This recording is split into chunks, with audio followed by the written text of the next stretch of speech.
Hello everyone, tara at magluluto na naman tayo ngayon ng isang masarap na ulam at hindi lang basta masarap dahil ito ay masustansya pa. So ayan, meron tayo dito mga gulay, sitaw, okra, kalabasa at syempre meron din tayong malunggay. So yan, pagsasama-samahin lang natin yung mga gulay na yan. At syempre meron din tayo ditong 4 na piraso ng isda. So ayan, dahil nga ang mahal ng mga bilihin ngayon lalo ng isda.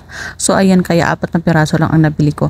Pero okay na rin yan dahil marami naman tayong gulay. So yan, ito naman yung ating mga sangkap na gagamitin. So ayan, meron din tayo dyan kamatis, sibuyas, bawang, luya, siling green at syempre meron tayo dyan pampalasa. So yan ang ating mga sangkap na gagamitin sa ating masarap na ulam na lulutuin ngayon. So ito nga, nagpakulo na ako ng tubig sa ating kawali at syempre andyan na yung sibuyas, bawang, luya at kamatis. So yan, lagi ako nagluluto sa kawali para mas madaling mag-video ng pagluluto. So ito na nga, ayan, nilagay ko na yung ating sitaw, yung kalabasa.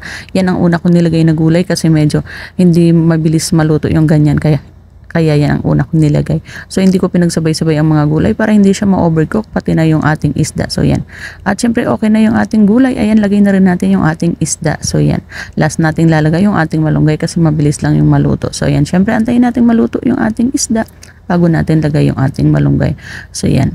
Pakuluin lang natin yan ng mga ilang minuto pa hanggang sa maluto yung ating isda, o diba? Napakabilis lang lutuin ang ulam na ito. So eto na nga, nilagay na rin natin yung ating malunggay. Ayan, nilagay ko na rin yung ating pampalasa, siling green at yung ating paminta dahil luto na yung ating isda. So yan, konting pakulo na lang yan at syempre hahaluin natin yan para naman pantay talaga yung lasa ng pampalasang nilagay natin at syempre ng ating paminta. So yan, haluin lang natin yan.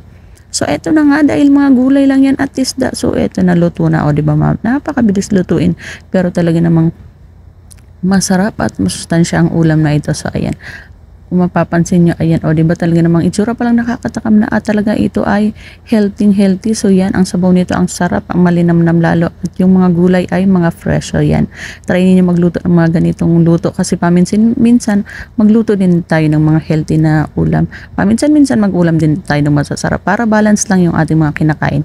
So eto na nga, ito na ang ating ulam ideas ngayon. Ito ang aking version ng aking recipe ng nilagang mga gulay at isda. So yan, try ninyo ito, panigurado magugustuhan ninyo at syempre pasok din ito sa inyong mga budget at sa inyong mga panlasa. So yan, napakasimpleng ulam.